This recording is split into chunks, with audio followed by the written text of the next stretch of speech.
आप सबको नमस्कार, सत श्री अकाल। आज पूरा देश देख रहा है, हमारे देश का किसान कड़ी ठंड में रात को आसमान के नीचे खुली सड़क पे सो रहा है। ये सोच के सारी रात नींद नहीं आती। आज कोई भी देशभक्त ये देख के चैन की नींद नहीं सो सकता। ये लड़ाई सिर्फ हमारे किसान भाइयों की नहीं है, ये हम सब की लड़ाई है। जरा सोचिए, जो 2 वक्त की रोटी हम खाते हैं वो हमारे किसान भाइयों की मेहनत की उगाई हुई होती है। हम सबको इस लड़ाई में अपने किसान भाइयों का साथ देना है। कल पंजाब के मुख्यमंत्री ने मुझ पे आरोप लगाए कि दिल्ली में मैंने ये काले कानून पास कर दिए। इतने नाजुक मौके पे भी इस तरह की गिरी हुई राजनीति कैप्टन साहब कैसे कर सकते हैं? ये तो तीनों केंद्र के कानून हैं। जिस दिन राष्ट्रपति के इन तीनों कानूनों पे दस्तखत हुए थे, उसी दिन ये तीनों कानून पूरे देश में लागू हो गए। अब ये किसी राज्य सरकार के ऊपर नहीं है कि वो इन्हें लागू करेगी या नहीं करेगी। अगर राज्य सरकारों पे होता तो देश भर से किसान केंद्र सरकार से बात करने के लिए दिल्ली क्यों आते? वो अपने अपने राज्य के मुख्यमंत्रियों से मांग करते। ये कानून केंद्र सरकार लाई है और कोई भी राज्य सरकार इन कानूनों को ना तो रोक सकती है और ना पास कर सकती है। अब सवाल ये है कि जब कैप्टन साहब को ये बात पता है तो फिर उन्होंने मुझ पर ये झूठे आरोप क्यों लगाए? इसका एक बहुत बड़ा कारण है। जब से हमने दिल्ली के 9 स्टेडियम को जेल बनाने से रोका है, तब से केंद्र की भाजपा सरकार मुझसे बहुत ज्यादा नाराज है। केंद्र सरकार का पूरा प्लान था कि जब किसान दिल्ली आएंगे तो उन्हें इन 9 स्टेडियम में डाल देंगे। हमने स्टेडियम को जेल बनाने की इजाजत नहीं दी, तो वो लोग अब मुझसे बहुत नाराज हैं। मुझे पता है कि स्टेडियम को जेल बनाने के लिए मुझ पे कितना दबाव आया था, किस किस का फोन नहीं आया।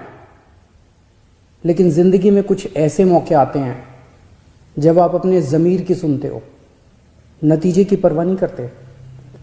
कैप्टन साहब, क्या इन्हीं लोगों का आप पे दबाव है जो आप मुझ पे झूठे आरोप लगा रहे हो, मुझे गालियां दे रहे हो, बीजेपी की बोली बोल रहे हो, बीजेपी के साथ ये दोस्ती निभा रहे हो, या कोई दबाव है क्योंकि आपके परिवार पे ईडी के केस चल रहे हैं आजकल और ईडी के नोटिस भी आ रहे हैं आजकल?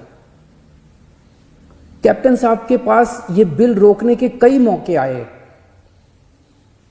पंजाब के लोग पूछ रहे हैं कि तब कैप्टन साहब ने इन बिलों को क्यों नहीं रोका?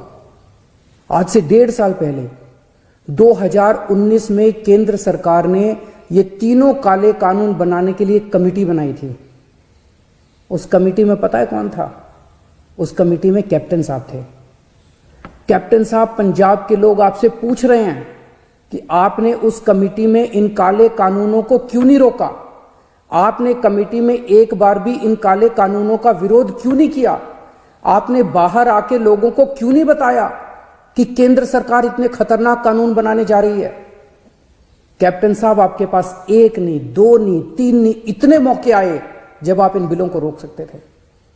आज पंजाब का किसान आपसे पूछ रहा है कि आपने ये बिल क्यों नहीं रोके? आज दिल्ली की सरहद पे पंजाब का किसान है और देश की सरहद पे उसी किसान का बेटा पंजाब का जवान है।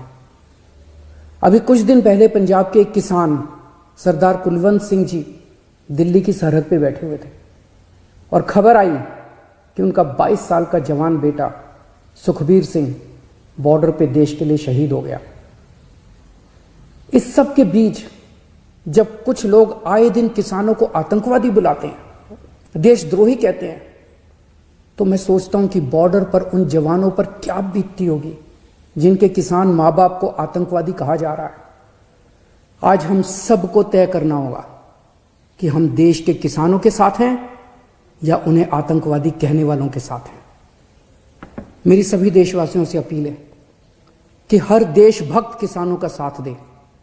मेरी सभी आम आदमी पार्टी के लोगों से अपील है, कोई राजनीति नहीं करनी, सभी पार्टियों के लोगों के साथ मिलके भारतीय बन के किसानों की सेवा करनी है।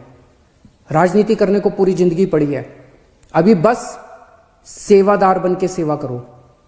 हमें इस इनकलाब का ना राजनीतिकरण करना है और ना इस इनकलाब का राजनीतिकरण होने देना है। मेरी केंद्र सरकार से अपील है कि किसानों को सभी मांगे किसानों की तुरंत मानी जाएं और एमएसपी की गारंटी को कानून में डाला जाए। जय हिंद।